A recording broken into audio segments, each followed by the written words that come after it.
ভাই এক কাপ চা দিন তো। হ্যাঁ আপা দিতেছি। আকাশ, তুমি এখানে? আফরিন তুমি? তুমি এখানে কিভাবে আসলে? তুমি তো 1 বছর আগে মারা গিয়েছিলে। হ্যাঁ আফরিন, তোমরা শুনেছিলে হয়তো আমি মারা গেছি, কিন্তু আমি মারা যাইনি। হয়েছিল কি জানো, ওই বর্ডারে যখন যুদ্ধ হচ্ছিল, যুদ্ধের সময় মানে একটা সময় কেউ খুঁজে পাচ্ছিল না। খুঁজে না পাওয়ার কারণে সবাই মনে করেছে যে আমি মারা গিয়েছি। এই জন্য পেপার পত্রিকাতে নিউজও করেছিল। কিন্তু কি হয়েছে জানো, আমাকে ওইখানকার এক স্থানীয় লোক আমার বডিটা খুঁজে পায়। তখন আমি সেন্সলেস ছিলাম। আমাকে সেখান থেকে তুলে এনে হসপিটালে ভর্তি করে তারপর অনেকদিন চিকিৎসার পর আমি সুস্থ হই। তা তুমি সুস্থ হওয়ার পরে আমার কাছে কেন আসোনি? কিভাবে আমি যাব বলো? আমি হসপিটাল থেকে ফিরে আসার পর আমার প্রায় 8 মাস কোনো স্মৃতিশক্তি ছিল না। অতীতের কোনো কিছুই আমার মনে পড়ছিল না। তারপর যখন আমি সুস্থ হই, সুস্থ হওয়ার পর যখন আমার সব কিছু মনে পড়ে, আমি তোমাকে খুঁজতে বাড়িতে গিয়েছিলাম। তারপর বাড়িতে গিয়ে তোমাকে অনেক খোঁজাখুঁজি করি, কিন্তু আমি গিয়ে দেখি সেই বাড়িতে তুমি নেই। তুমি নাকি বাড়ি বিক্রি করে দিয়ে চলে গেছো। অনেক খুঁজেছি, কোথাও তোমাকে পাইনি। তখন আর কি করব, ভাবলাম তুমি হয়তো অন্য কাউকে বিয়ে করে অন্য কোথাও চলে গেছো। এই জন্য আর কি তারপর তোমাদেরকে খোঁজা আমি বন্ধ করে দিই। তারপর এখানে এসে একটা চা দোকান দিয়ে কোনো রকম জীবিকা নির্বাহ করছি। আমি যখন খবর পেয়েছি যে তুমি মারা গেছো, নিউজও হয়েছিল, নিউজেও জানতে পারি যে তুমি আর বেঁচে নেই। আর তাছাড়া আমি তো অনেক একা হয়ে গিয়েছিলাম, কোথাও যাওয়ারও জায়গা ছিল না আমার। আর ওই সারা বাড়ির জুড়ে তোমার স্মৃতি ছিল, ওই স্মৃতি আমাকে কুরে কুরে খাচ্ছিল। তাই আমি বাড়িটা বিক্রি করে দিই। বিক্রি করে দিয়ে আমি একটা ফ্ল্যাট কিনি, সেই ফ্ল্যাটে আমি থাকা শুরু করি। তারপর প্রতিবেশী এক ভাইয়া আমার কাছে আসে। এই দাঁড়াও, কি বলো তুমি? প্রতিবেশী ভাই মানে? মানে তুমি প্রতিবেশী ভাইকে বিয়ে করে ফেলেছো? আমার আমার বাচ্চাও নিয়ে নিয়েছো? আরে আকাশ, তুমি কি বলছো? তোমার মাথা ঠিক আছে? এই শোনো, আমার মাথা সম্পূর্ণ ঠিক আছে, আমার কোনো সমস্যা হয়নি। আচ্ছা, তুমি যখন শুনতে পেরেছো যে আমি মারা গিয়েছি, আমার বডিটা পর্যন্ত খুঁজে পাওয়া যায়নি, তুমি তো পারতে আমার জন্য কয়েকটা বছর অপেক্ষা করতে পারতে। কিন্তু তুমি অপেক্ষা না করে এই কাজটা করতে পারলে বলো? তুমি তো অপেক্ষা করতে পারতে। তুমি অপেক্ষা না করে বিয়ে করে ফেলেছো, আমার বাচ্চাও নিয়ে নিয়েছো। আকাশ, তুমি যা ভাবছো একদম ভুল ভাবছো, তেমন কিছুই না। আমি বলছি তোমাকে। এই, তুমি আমাকে কি বোঝাতে চাও? হ্যাঁ, কি বুঝবো আমি? আমি তো চোখের সামনে দেখতে পাচ্ছি যে তুমি সন্তান নিয়ে দাঁড়িয়ে আছো। আমার পাড়া প্রতিবেশী এক লোককে তুমি বিয়েও করেছো।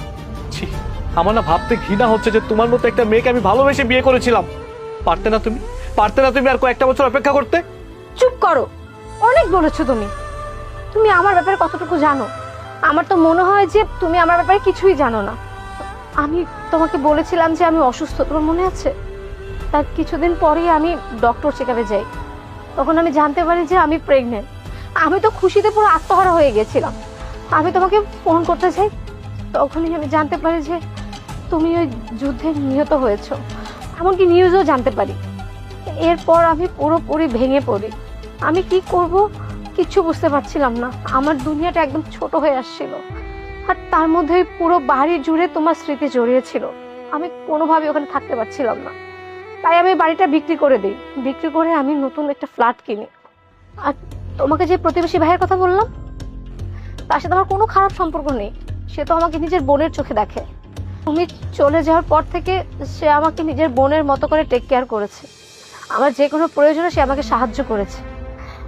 এমনকি এই বাচ্চা হওয়ার সময় সে একজন ভাইয়ের দায়িত্ব পালন করেছে। আর তুমি তো জানতে যে আমার পরিবারের কেউ নেই। তোমাকে আমি ভালোবেসে বিয়ে করেছিলাম। এখন তো মনে হচ্ছে যে তুমি কোনোদিন আমাকে ভালোই বাসোনি। তুমি যদি আমাকে ভালোবাসো তাহলে তোমাকে বিশ্বাস করতে। আমি এই একটা বছর কিভাবে পার করেছি তুমি জানো? তুমি জানো না। তুমি না জেনে আমাকে কতগুলো কথা শুনিয়ে দিলে। তুমি এই আমাকে বিশ্বাস করো?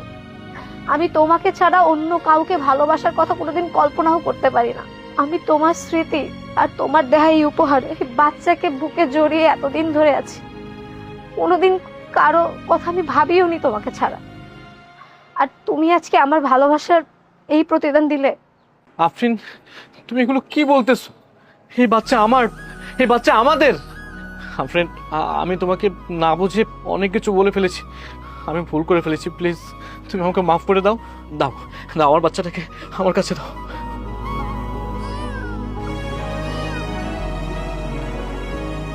মাশাআল্লাহ, বাচ্চাটা একদম আমার মতো হয়েছে। দেখো নাকটা একদম আমার মতো, চোখগুলো। আফরিন, আমি তোমাকে না বুঝে তোমার সম্পর্কে অনেক আজে বাজে কথা বলেছি। আমার আসলে এই কথাটা বলা একদম উচিত হয়নি। প্লিজ প্লিজ তুমি আমাকে মাফ করে দাও। একটা কথা কি জানো, তোমরা যারা দেশের জন্য কাজ করো তারা তো বছরের পর বছর, মাসের পর মাস বর্ডারে গিয়ে পড়ে থাকো, আর আমরা তোমাদের আশায় থাকি যে কখন আমাদের স্বামী বাসায় আসবে। কোনোদিন তোমাদেরকে ছাড়া অন্য কারো কথা চিন্তাও করতে পারি না আমরা। আমাদের সারাদিন ধ্যান ধারণায় তোমরাই থাকো। কিন্তু যখন স্বামী তার স্ত্রীকে অবিশ্বাস করে, এর থেকে কষ্টের মনে হয় আর কোনো কিছু হতে পারে না। আমি এতদিন তোমার জন্য কষ্ট পেয়েছি, দুঃখ পেয়েছি, তাতে না আমার কোনো আফসোস নেই। কিন্তু তুমি যে আমাকে নিমেষেই অবিশ্বাস করে ফেলেছো, এর থেকে কষ্ট মনে হয় না আমার জীবনে আর কিছু আসতে পারে। তোমার কাছে একটা রিকোয়েস্ট করি, কোনোদিন আমাকে অবিশ্বাস করো না, কারণ অবিশ্বাসের কারণে না একটা সম্পর্ক নষ্ট হয়ে যায়। আফরিন, আফরিন প্লিজ, তুমি তুমি এভাবে বলে আমাকে আর লজ্জা দিও না। আমি তো বললাম, আমি বুঝতে না পারে তোমার সাথে এসব কথা বলেছি, তোমাকে আজে বাজে কথা বলেছি। আজকের পর থেকে এই সন্তান নিয়ে আমরা নতুনভাবে আগের মতো সংসার শুরু করব। আজকে থেকে আমাদের একটা নতুন জীবন শুরু হবে। আফরিন, আজকের পর থেকে আমি তোমাকে কোনো